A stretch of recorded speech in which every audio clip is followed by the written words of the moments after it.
Good morning, students. Our chapter number 5, coal and petroleum, is going on. In the first two periods, we learn about natural and man-made resources, which are the natural resources and which are the man-made resources and their examples, exhaustible and inexhaustible natural resources, which resources can be exhausted by the human activity, those are called as an exhaustible natural resources. Exhaustible, vanished by the human activities, and which will not be vanished by the human activities, those are called as an inexhaustible natural resources. Then formation of coal, various products obtained from the coal, in that we learn about the coke, coal tar and coal gas and their uses. Also formation of the petroleum, and which various constituent we will get from the petroleum refinery and their uses in our daily life. Today we will see the remaining part of this chapter. Now see, we learn about which useful constituents we are getting from the petroleum. That in that we learn about we will get from the petroleum LPG, petrol, diesel, kerosene, lubricating oil, paraffin wax and bitumen and their uses in our daily life. Now after that, many useful substances are also obtained from the petroleum and natural gas. These are called as petrochemicals. Here again we are getting some useful substances we will obtain from the petroleum and natural gas, and those are called as petrochemicals, and these are used in the manufacture of detergents, fibers like polythene, nylon and acrylic, and polythene and the other man-made plastic. And these petrochemicals, these materials we will use for the manufacture of detergent we are already aware about that. The fibers of polyester, nylon and acrylic, and polythene and other man-made plastic. We will learn about the fiber and plastic in chapter number 3, synthetic fiber and plastic. And hydrogen gas obtained from the natural gas is used in the production of fertilizer urea. Hydrogen gas will be obtained from the natural gas and it is used in the fertilizer area. We are already aware about that, and we learn that in chapter number 1, crop production and management. In that the fertilizer point will be there. The common fertilizer we are aware about that, the urea, and hydrogen it is used in the production of urea. Due to this its great commercial importance, petroleum is also called black gold. Here from the petroleum we are getting many more constituents, and their uses in our daily life is most important. Just like an LPG, which is used for the fuel for home and industry, petrol like motor fuel and aviation fuel, kerosene fuel for stoves, lamps and jet aircrafts, diesel which is used for heavy vehicles, lubricating oil for the lubrication, paraffin wax for the ointments, candles, vaselines, bitumen, paints and road surfacing, and other petrochemicals are used for the manufacture of detergent, fibers and polythene. In this way it is most important. And hydrogen also used for the production of fertilizers. For that purpose it contains various products, and those are useful in our daily life. That's why the commercial importance of the petroleum, that's why it is called as a black gold. Now the next point, natural gas. Now we already learned about that with petrochemical, with the petroleum, the natural gas also obtained. We will see what is the use of natural gas. Natural gas is very important fossil fuel, because it is easy to transport through pipes. It can be transported through the pipes from one place to the another place. Natural gas is stored under high pressure as compressed natural gas, and these natural gas can be stored at high pressure, and which is called as a compressed natural gas, and short form CNG. CNG is used for the power generation. It can be used for power generation. It is now being used as a fuel for transport vehicles because it is less polluting, and that's why it is called as a cleaner fuel. CNG now it is used in the fuel for the transport vehicles. For the heavy vehicles it is used as a fuel because it is less polluting. from when we are using petrol and diesel, from that also it is more polluted than CNG. They are more polluting than CNG. That's why CNG it is called as a cleaner fuel, because it is less polluting. The great advantage of CNG is that it can be used directly for burning in homes and factories, where it can be supplied through pipes. Such a network of pipeline exists in Vadodara, Gujarat, some part of Delhi and other places. The great advantage. What is the most useful advantage of CNG? It can be directly passes. It can be used directly in a burning in homes and factories, where it can be supplied through pipes. And it can be used directly in home and factories. Such a network of the pipeline exists in Vadodara in Gujarat and some parts of Delhi and other places.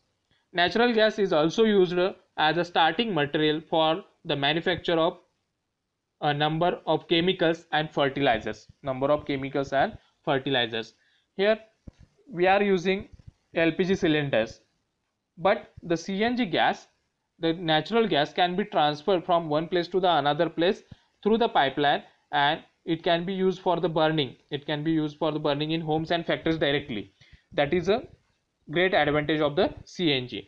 Then that is the great advantage of natural gas. Natural gas is also used as a starting material for the manufacture of number of chemicals and fertilizers. India has vast reserves of natural gas. In our country, natural gas has been found in Tripura, Rajasthan, Maharashtra, and in the Krishna Godavari Delta. Natural gas is used for the starting material of manufacture of a number of chemicals and fertilizers. It is used in the manufacture of chemicals and fertilizers, we already learned. Then India has vast reserves of natural gas. In our country, the natural gas has been found in Tripura, Rajasthan, Maharashtra, and in Krishna and Godavari Delta. Now here downside one question is that, can coal and petroleum and natural gas be prepared in the laboratory from the dead organism? And answer is no. We cannot prepare coal, petroleum and natural gas in the laboratory, because their formation is very slow process. And conditions for their formation cannot be created in the laboratory. Which conditions are required, we already learned in the first 2 points, formation of coal and formation of petroleum. In that we learn about which conditions are required for the formation of petroleum and formation of coal, and that conditions we cannot create in the laboratory. For that purpose, we cannot prepare coal, petroleum and natural gas in the laboratory from the dead organism.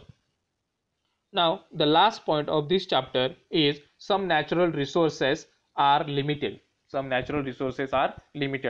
starting of the chapter, we learn about the natural and man-made resources. After that, we learn about exhaustible and inexhaustible natural resources.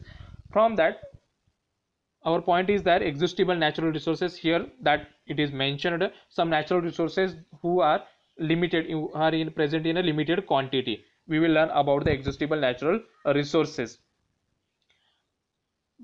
At the beginning of the chapter, we learn about some natural resources are exhaustible, like fossil fuels, forests and minerals. These are exhaustible natural resources. And you know that the coal and petroleum are fossil fuels. Already it is mentioned at the starting of the chapter. It is required the dead organisms million of years to get converted into the fuel. And this concept also we learn in the formation of the coal and formation of the petroleum. In that we learn about dead organisms, and it will be prepared from the dead organism, and it takes millions of years to get converted into the fuel.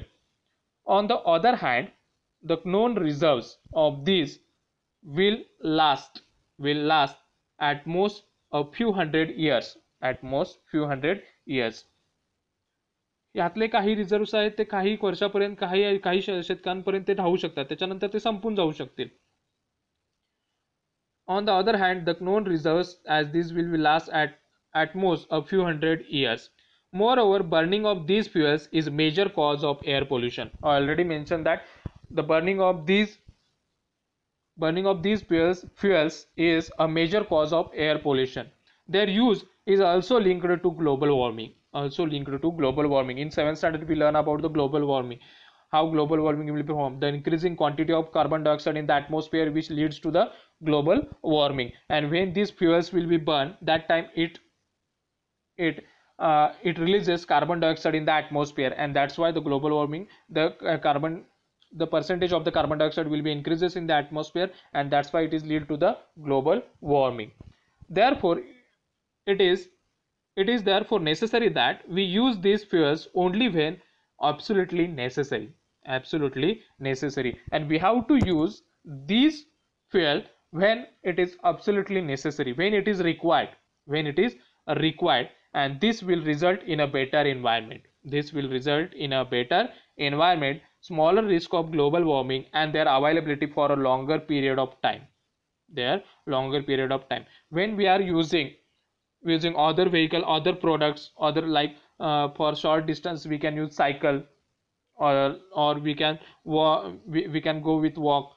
That time what will happen, we will save the fuel for our better future and we can use this for long period of time. For suppose one thing will be happen, for some time we can use you can use buses for the longer distances. We have to avoid the two wheelers.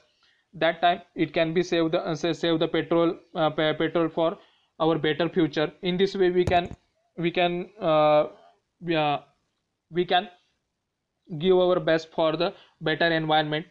Here in India, the Petroleum Conservation Research Association, in India, the Petroleum Conservation Research Association PCRA advises people how to save petrol, diesel while driving, and their tips are.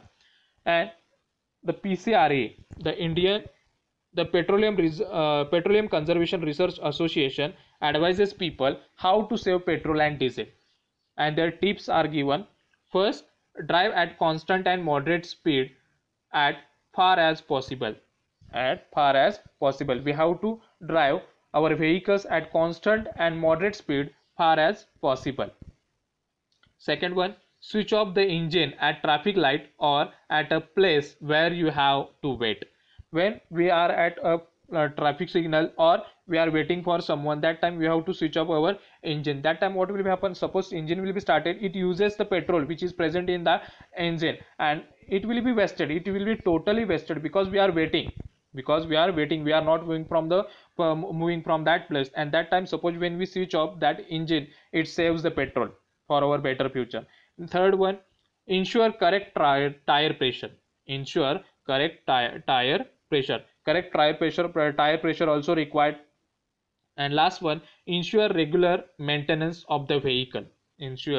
Regular maintenance of the vehicle also required. Suppose we are aware about that in two wheelers and four wheelers, oil is required. Suppose oil is not there, then our vehicle it not give the proper average, and it not give the proper average. Maybe suppose your vehicle it giving 60 kilometer per liter, but oil is not present in that, oil is less. That time it will be gives 45 kilometer per liter. In this way, for that purpose, regular maintenance of the vehicle is also most important to save the petrol and diesel. In this way, we have to save some natural resources, these natural resources, for our better future and for the next generation. Here our chapter is completed. I will send you the PDF, and you have to solve question and answers in your notebook.